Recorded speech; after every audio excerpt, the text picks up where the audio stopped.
absolutely accessible and possible. I think this raises two really important issues and challenges that it'd be good to get your opinion on. Firstly, is this too much choice? Are we bombarding the consumer with too many options? I mean, we talk about the windows of films to release. You know, sometimes there are 10 releases a week in certain major markets around the world. How is that going to just dilute the impact of big releases so that, you know, the smaller films just lose out, or the smaller opportunities lose out? And I guess the second question is, or the second issue is, how are we going to cope with multi-platform releases? Because I think this is the big elephant in the room that hasn't really been addressed by film studios, which is, what are we going to do about DVD? How are we going to start having simulcast releases? And I think we are still very much stuck in a rut about that. And, you know, the major distributors are playing a holding game. They're waiting to see who moves first, who's going to shorten the window, so theatrical, then DVD. And you were talking about, was it Alice that closed the windows, so 60 days after release, the DVD came out. So what are we going to do about that? Because I think these technological opportunities are fantastic, but I think they need to be handled very, very carefully. Any thoughts on that? Timur. I have one. Go ahead, Timur, and then we'll hear from Edward. I have an interesting thought I wanted to share with you, because I think now, I know what's going to happen soon. We keep hearing that there are many more digital screens now, and clearly digital copies will be delivered through the internet. Nobody will be carrying around all these discs. I mean, this will take a year, no more. And then the following thing will happen. The cinema director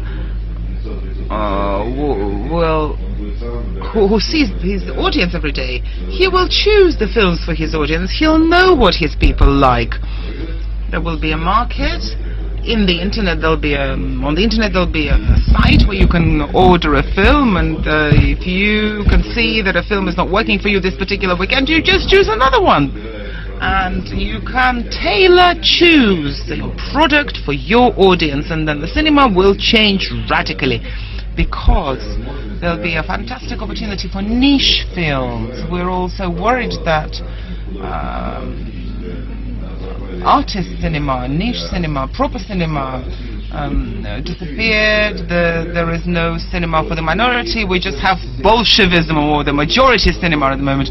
Well, as soon as the cinema director has the right or has the opportunity to commission a film about fishing, because the cinema is on the Volga River, there are a lot of people who love fishing on the Volga River, and so producers will start making films about fishing.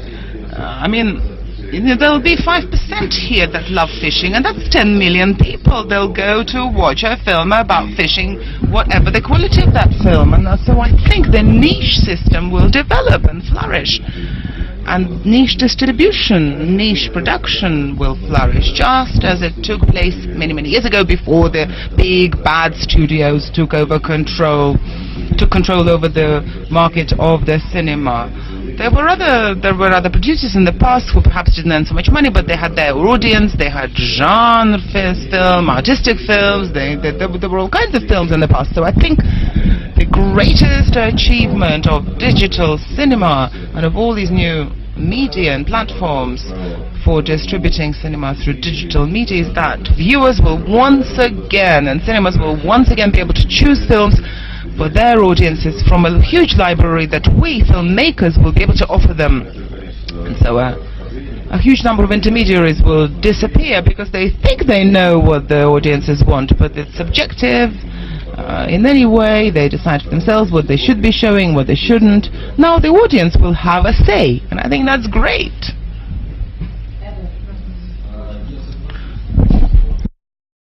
I agree with Timur. When we come to the point of saturation, when we have at least 10,000 screens, then the cinemas themselves will start competing. and they would start taking the niches. But as of today, the viewers, they vote with their dollars, with their money.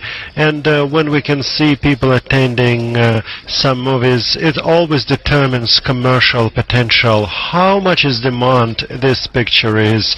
And today it's all based on three whales or three pillars. That's location, and the third one is what kind of movies you present. And of course, the success of the theater depends on the right choice of the movies, which is based on the right kind of marketing.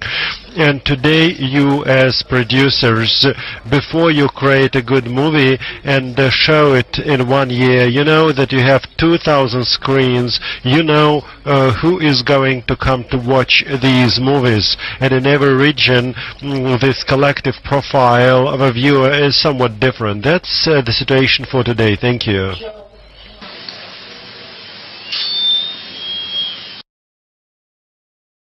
Hello, Joel Chapron from France, but I will speak Russian. I wanted to mention one thing, but France is well known because it's a very bureaucratic country. When something new emerges, our deputies, our lawmakers, they start dealing with the issue. And today a lot is changing in France regarding digital screens, all because we feel that approaches of people coming to the theaters are changing, and in this respect it's necessary to have some kind of time limits. What should be in the movie theater, then DVD date, then pay TV date, then a regular TV date, and we've been revising these time frames as soon as something new emerges. Our deputies are revising those dates. And today, on the 18th of June, our deputies in the National Assembly discussed the following: that part of the transition to digital screens is going to be, the burden is going to be taken by the distributors, because distributors would make the money with the digital movies, and the government and the theater owners don't want to take responsibility. The government helps, but the distributors will have to pay for transition to the digital. Thank you. About exhibition and sort of the big economic side of this, and I'd like to also talk for a little bit about the sort of the artistic side of it, and because I'm in the business of representing directors like Timur, and it's about, for me, it's about the kinds of movies that are being made. How is that changing? How is that impacted by the technology? And I think that there's a couple things that are a couple of good points to make here. First of all, the barrier to entry for a filmmaker has been sort of eliminated by the digital revolution, if you will. Prior to this, the cost of making a film was so expensive that it was something that was very difficult to do. It was almost impossible to make that first film because it would cost thousands and thousands of dollars to rent a camera, to buy film, to process film, editing machines the size of that car you have to use to edit the film, things like this. And so how could a young filmmaker get a start when they had never done one before?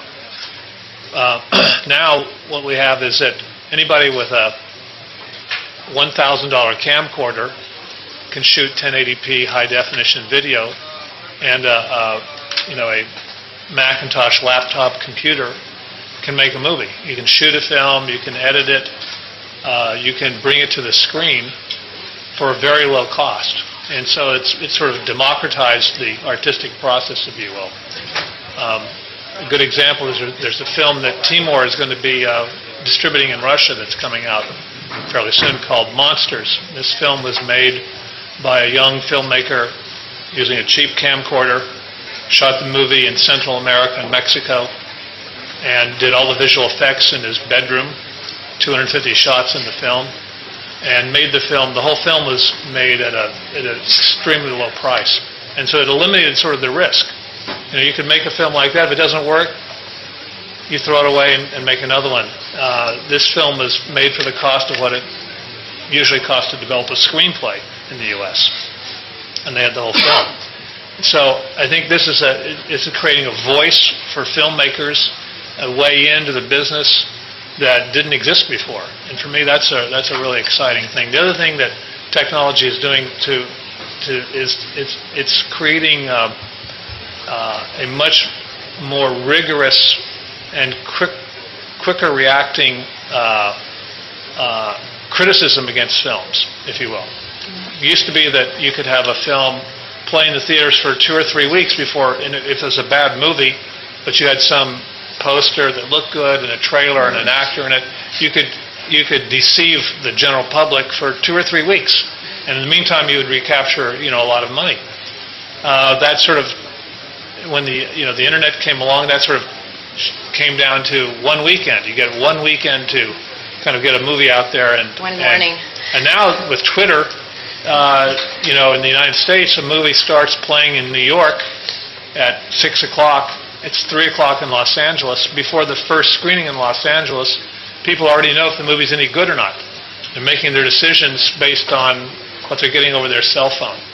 So this has created a tougher standing the artistic side of filmmaking in a good way. And I think also digital communities need filmmakers to give them more before the film comes out. And I think there's been a bit of a backlash amongst bloggers and people online who feel that filmmakers and studios withhold content and to the final minute, and they want to see sneak peeks, and they want to see 20 minutes of the film, they want to have that access, but because they're talking about it, and they're going to talk about it whatever happens. And I think studios have got to start relaxing the rules and start showing more and talking more and giving digital assets to people so that there is that positive buzz already before the film comes out. Well, we've seen in the music business where piracy basically sort of destroyed the CD business rapidly. But what's happening now is that artists are releasing they're putting their whole album on the internet for free, weeks before it goes on sale, just so that people can get a sense of what it is. And they're still selling records, they're still touring, they're still making a living out of touring. And I think we'll see a version of that on the film side, where maybe it's pieces of film, maybe much more than has been normally shown or revealed in the past, but that will create buzz that is hard to buy in any other way today. Yeah, this is a great point, because it takes us into another area which we need to discuss here, and that is technology has been incredibly transformational for the business, but it can also be dangerous in some regard.